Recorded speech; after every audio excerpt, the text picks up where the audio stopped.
Hello les artistes! Aujourd'hui on se retrouve dans une vidéo concernant la conception d'un carnet de croquis, de dessin ou de tout ce que vous voulez. Ce carnet va être réalisé selon la technique de la reliure japonaise. Vous allez voir, c'est pas si compliqué que ça. En avant, d'abord, petite présentation du matériel. Donc pour commencer, il va vous falloir bien entendu une couverture avant, une couverture arrière, une liasse de papier, le tout au même format et quelques pinces pour maintenir l'ensemble. Si vous avez à disposition une planche avec un coin dans lequel vous avez une équerre plus haute, c'est bien pratique. N'oubliez pas une équerre de tracé, ça vous verrez pourquoi ça vous aide, et les pinces.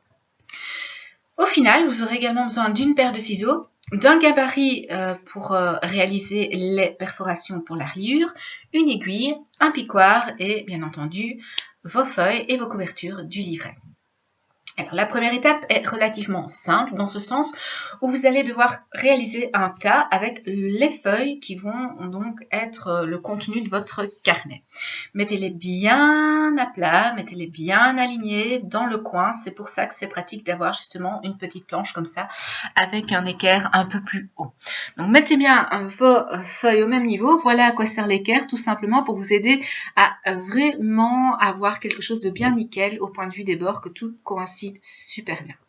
Une fois que vous avez ça, vous allez placer la couverture avant pour ainsi prévisualiser un petit peu l'ensemble, de même que la couverture arrière. Bien entendu, on la met en dessous. Veillez à regarder quel côté sera relié, qui servira donc de la reliure, le bord, pour être certain et certaine que vous ne passiez pas des petits trous dans un éventuel motif. Ensuite, préparez des pinces, ça vous allez en avoir besoin. Et le petit gabarit, donc ça je vous mettrai en description un petit schéma. Donc ce gabarit sert à placer les perforations pour la reliure de la manière la plus précise possible. Donc il faut bien entendu faire en sorte que le tas, l'ensemble du tas coïncide. Moi, je me suis aidée d'un petit papier collant, un bout de scotch pour placer le gabarit des perforations sur la page de couverture afin d'éviter qu'elle ne bouge dans tous les sens, et ce, malgré bien entendu l'utilisation de pinces, puisque les pinces, c'est vraiment important pour vous assurer que l'ensemble tient bien. Une fois que cela est fait, en avant pour le placement justement des pinces. Donc les pinces, vous devez en choisir en fonction de l'épaisseur de votre carnet. Il n'y a pas de miracle. Et plus votre carnet sera épais, au plus vous allez galérer pour l'étape suivante. Alors l'étape suivante, donc comme je vous l'ai dit, vous allez devoir ôter votre tas de feuilles en vous assurant de la maintenir au maximum de la manière la plus correcte possible pour que les feuilles restent bien alignées. Donc pour ce faire, moi je mets une pince à gauche avant de retirer le tas. Et puis à droite, là où il va y avoir les perforations, je place deux autres pinces. Je fais bien attention évidemment de faire en sorte que les pinces ne masquent pas les repères de perforation. Je prends ensuite un picoire et là en accéléré, vous voyez, parce que c'est pas la phase la plus simple, je réalise les petites perforations en passant dans le gabarit. Donc le gabarit a déjà été percé au préalable. Donc là, c'est un petit peu un jeu de patience. Attention à vos doigts parce que vous risquez de vous faire un petit peu mal. Donc patience, persévérance. J'ai rajouté des pinces en cours de travail parce que je me suis rendu compte que c'était plus facile pour manipuler. J'ai également pris l'aiguille avec laquelle je vais réaliser la reliure ultérieurement pour m'assurer que tout passait bien. Alors, vous voyez qu'il y a eu un petit souci de cadrage avec la caméra, mais voilà, hop, donc le picoire en avant. Donc ici, c'est un picoire Cricut, éventuellement, pour celles et ceux qui connaissent. Bien perforé, c'est essentiel. Ensuite, on retire le gabarit, une fois qu'on a toutes ces perforations, et là, on prépare son fil qui va permettre de relier l'ensemble, et bien entendu, une aiguille avec un chat adapté au fil que vous utilisez. Assurez-vous que l'aiguille rentre bien dans les perforations, donc c'est toujours intéressant de s'en assurer juste avant et puis de se rendre à fou, parce que si on le fait après, ouh là, c'est galère, c'est pas évident du tout. Ici, ce que je vous propose, c'est tout simplement de prendre au moins 1,50 m minimum de fil. Bon, la quantité de fil va varier bien entendu de la grandeur, de l'épaisseur du carnet et ainsi de suite. Soit que vous jouez la sécurité en laissant donc votre fil raccroché donc à à votre pelote de fil, soit que vous découpez, vous coupez 1 mètre, 1 mètre 50, 2 mètres, c'est largement suffisant pour un format qui est ici, bien entendu, un format A5. 2 mètres, c'est déjà beaucoup, je vous assure. Et là, en avant, pour l'étape de la reliure. Je vous ai laissé ici l'étape en vitesse 2 fois plus rapide que la normale, afin que vous puissiez, excusez-moi, suivre les étapes de la reliure. Donc, il y a énormément de schémas sur Internet qui vont vous présenter comment placer les fils lorsque vous effectuez une reliure dite à la japonaise. Donc, on commence par un avant-dernier trou. On vient faire une boucle et puis on va devoir passer dans le premier. Ensuite, ce premier fil va être rabattu derrière, donc puisqu'il passe par le trou, pour pouvoir refermer en venant remettre le fil par devant. Ça va faire une sorte de boucle aussi. Comme un long discours n'est pas toujours aussi efficace qu'un dessin ou que des images, moi ce que je vous propose, c'est tout simplement d'observer la vidéo, de regarder les différentes étapes. Vous allez ainsi pouvoir faire pause, mais voilà, je trouve que c'est beaucoup plus facile de suivre ici les étapes que de suivre un schéma. Bien sûr, vous pouvez avoir un schéma à côté de vous, vous allez en trouver tout plein sur le net, donc ça, pas de panique. Faire bien attention qu'à cette étape-ci, il faut, vous voyez, on a le bout du fil et puis on a le fil avec l'aiguille. Il faut donc bien repasser là où vous avez donc déjà le fil qui dépasse. Donc il y a un moment, vous allez avoir un enchevêtrement de fil, mais ça n'est pas grave du tout. Si ça vous rassure, vous pouvez faire un petit nœud, bien que traditionnellement, on évite les nœuds dans la reliure japonaise.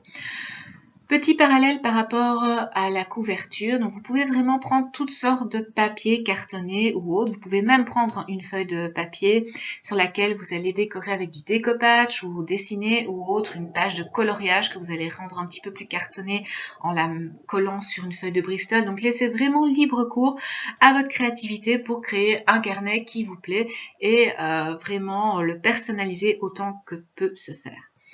Dans le cas présent, les feuilles que j'ai utilisées pour réaliser le carnet, donc à l'intérieur, donc les feuilles sur lesquelles j'interviendrai, ou j'ai déjà intervenu puisque j'ai lissé des feuilles sur lesquelles il y avait déjà des dessins avant de réaliser la reliure.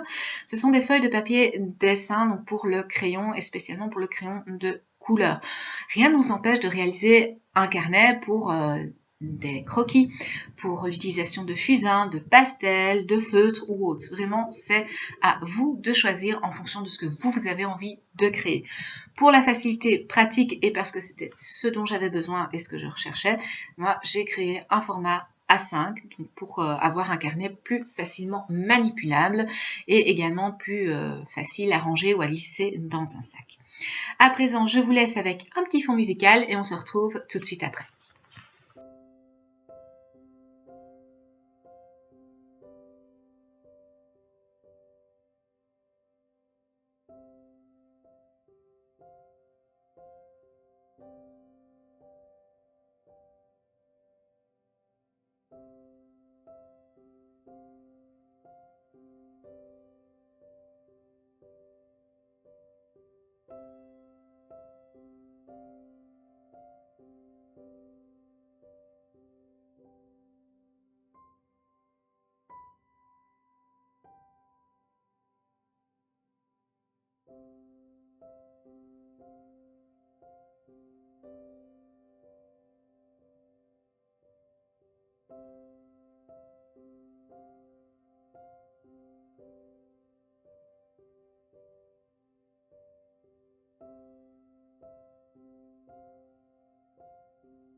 Et voilà, un nœud final pour que la reliure soit bien terminée.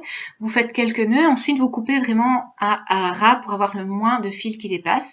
Et vous rentrez ensuite un petit peu avec votre aiguille, donc le fil, pour que ce soit le plus discret possible. Ensuite, je vous conseille d'utiliser une colle qui soit transparente ou qui devient transparente au séchage afin de venir poser une goutte, un point de colle vraiment là où vous avez fait un nœud de manière à solidifier la reliure et ainsi vous garantir quelque chose de beaucoup plus solide. Ensuite, vous n'avez plus qu'à dessiner, à remplir votre magnifique carnet en fonction du papier que vous avez choisi pour réaliser vos merveilleuses compositions. Ici, donc, comme je vous l'ai dit ou comme j'en ai fait référence au cours de la vidéo, j'en ai profité lors de la réalisation de ce carnet pour venir incruster des petites illustrations que j'avais déjà réalisées auparavant et j'en avais tout simplement assez de les avoir en feuille volante, donc je me suis dit c'est l'occasion, je vais les insérer dans mon carnet. Vous trouverez en description, donc tout en bas de la vidéo, un lien pour celles et ceux qui éventuellement disposeraient d'une machine de découpe Cricut et ainsi, vous pourrez donc justement réutiliser le gabarit de la couverture de devant, de la couverture de derrière, la découpe de la fleur et le tracé, ainsi que la découpe du gabarit. Donc, si vous n'avez pas de Cricut, pas de panique, ne vous inquiétez pas. Je vais vous joindre un petit lien sur lequel vous pourrez également aller télécharger ou du moins visionner une image qui vous donnera des indices et qui vous aidera également pour la réalisation de ce petit gabarit. Quant à celles et ceux qui ont une Cricut, n'hésitez pas non plus à vous abonner sur mon compte Cricut, vous y aurez accès de ce fait-là, et utilisez librement le gabarit. Je vous demande seulement de ne pas le mettre en vente, et si vous l'utilisez ou que vous le référencez dans vos vidéos, dans vos créations ou autres, un petit geste, mentionnez cette vidéo et mentionnez la source évidemment de l'endroit où vous avez trouvé ce gabarit. Donc, vous voyez ici que le gabarit, donc la bandelette rose, pourquoi est-ce qu'elle est en rose? Tout simplement pour faire un petit contraste. Ça, je ne vous l'ai pas dit auparavant, mais maintenant que c'est terminé, vous le visualisez peut-être mieux. Donc, ce sont des espaces d'à peu près 1 à 1,5 cm. Ce qui est vraiment important, c'est d'avoir quand même un certain nombre de perforations. Veuillez avoir toujours un nombre impair de perforations. C'est essentiel et c'est important pour réaliser ce type de reliure, dite reliure à la japonaise. Ensuite, rien ne vous empêche d'insérer un petit morceau de tissu, un biais, un ruban ou autre pour venir créer un marque-page. Rien ne vous empêche non plus, comme c'est le cas ici dans le carnet que j'ai réalisé, de prévoir un espace supplémentaire, donc une largeur plus grande pour votre page de garde, donc votre page de couverture et votre page arrière, donc l'arrière, afin d'avoir un format qui va vous permettre de protéger les bords de vos feuilles de dessin.